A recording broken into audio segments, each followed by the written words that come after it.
গ্রামবাসী, আমাদের খন্দকবাড়িয়া গ্রামবাসী সবাইকে ঈদ মুবারক এবং শুভেচ্ছা। এবং সেই পারপাসে উত্তরণ ক্লাবের যে নির্বাচন, এতদিন দীর্ঘদিন যে একটা বন্ধ বা আমাদের যে একটা কমিটি সংগঠন বা যে সেটা ছিল না, সেটা এখন একটা নতুন কমিটি বা নির্বাচিত কমিটি হবে।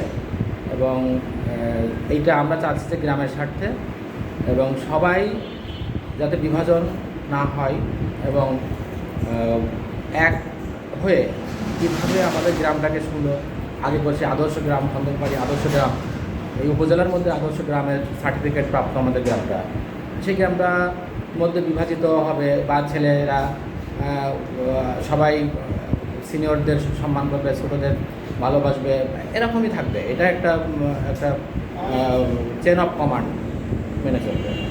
এইটার জন্য আবার পুনরায় যারা আমরা বাইরে আছি বা আমরা যারা গ্রামে আছি সবাই মিলে একটা উদ্যোগ আমরা নিয়েছি।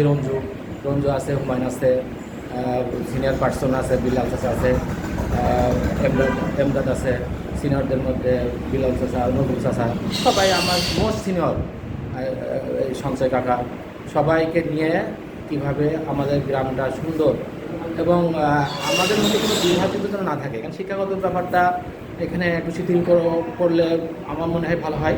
কারণ এখানে অসংখ্য ধন্যবাদ ভাই আপনাকে। উত্তরণ ক্লাবের সমসাময়িক নির্বাচন নিয়ে শিক্ষার মানদণ্ড খাড়া করা হয়েছে যে হায়ার এডুকেটেড ছাড়া এখানে নির্বাচন করতে পারবে না, এই বিষয়ে আপনি বলুন। হ্যাঁ, সে ব্যাপারটা আমি দেখছি যে এখানে সভাপতি এবং সেক্রেটারি পদটাতে স্নাতক পাস, ন্যূনতম স্নাতক পাস। সেখানে আমাদের গ্রামের আসলে শিক্ষার মানটা আমাদের বাড়ছে, ঠিক আছে।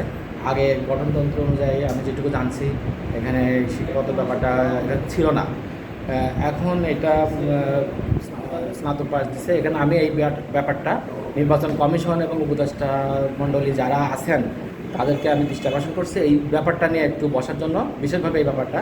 এবং যোগ্যতা এবং শিক্ষিত তো থাকবেই, শিক্ষিত যোগ্যতা দুইটাই থাকলে সেটা তো অনেক ভালো। আমাদের যুব সমাজ এবং তরুণ সমাজ, তরুণ প্রজন্ম যারাই আছে আমাদের গ্রামে, সবাইকে নিয়েই আমাদেরকে এই কাজটা করতে হবে, সবাইকে ডেকে। এবং গত কমিটি, লাস্ট কমিটি ছিল, তাদের যারা কমিটিতে ছিল সভাপতি সেক্রেটারি বা যে কমিটির যারা ছিল তাদেরকেও ডেকে একটা বর্তমান যারা নির্বাচন কমিশন এবং উপদেষ্টা মণ্ডলী আছে তাদের সাথে বসে মিটিং করে একটা আলোচনা সাপেক্ষে আমাদের গ্রামের মধ্যে যেন কোনো বিভাজিত না হয়।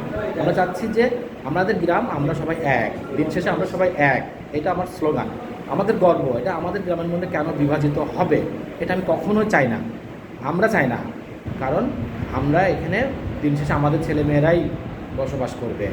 আমাদের গ্রামটা এখানে কোনো লাভজনক কিছু না, এখানে যে প্রতিষ্ঠানের সভাপতি সেক্রেটারি হলে বা অনেক কিছু হবে তা না, শুধু আমাদের নৈতিকতা বা আমাদের মানবিকতা এইটার জন্য ঠিক থাকে। কারণ আমরা সম্মান, শ্রদ্ধা, স্নেহ, ভালোবাসা, হ্যাঁ, আমার গ্রাম আমার গর্ব, এটা যেন আমরা সবাই যেন আমরা এই চিন্তাটা করি। ধন্যবাদ সবাইকে। আচ্ছা, আর একটা প্রশ্ন, সেটা হচ্ছে এই শিক্ষার মানদণ্ড খাড়া করে শিক্ষিত এবং স্বল্প শিক্ষিত এদের মাঝে কি কোনো দেওয়াল তুলে দেওয়া হচ্ছে কিনা? না, আসলে শিক্ষিত, education is the most valuable and powerful element success in life. শিক্ষাই জ্ঞানের আলো, শিক্ষা দিয়েই মানুষ সব কিছু জ্ঞান দিয়ে জয় করা সম্ভব। বলে না যে আমাকে একটা শিক্ষিত মা দাও, আমি একটা শিক্ষিত জাতি দেবো, কথাগুলো কেন আসছে?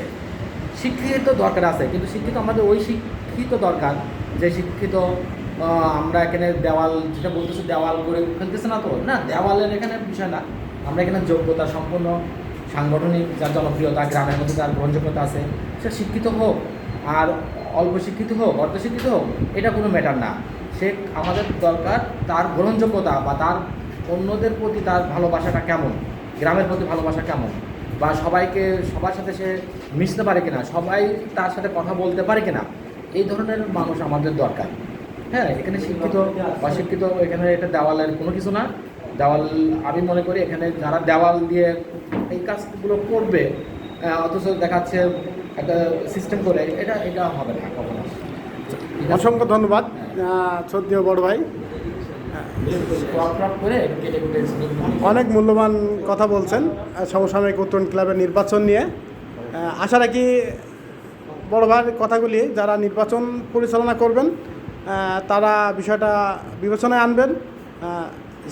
আমার প্রশ্নটা হচ্ছে শিক্ষার মানদণ্ড খাড়া করে যেন সমাজের মধ্যে বিভাজন সৃষ্টি না করে, এটা সবার প্রতি দৃষ্টি আকর্ষণ থাকবে।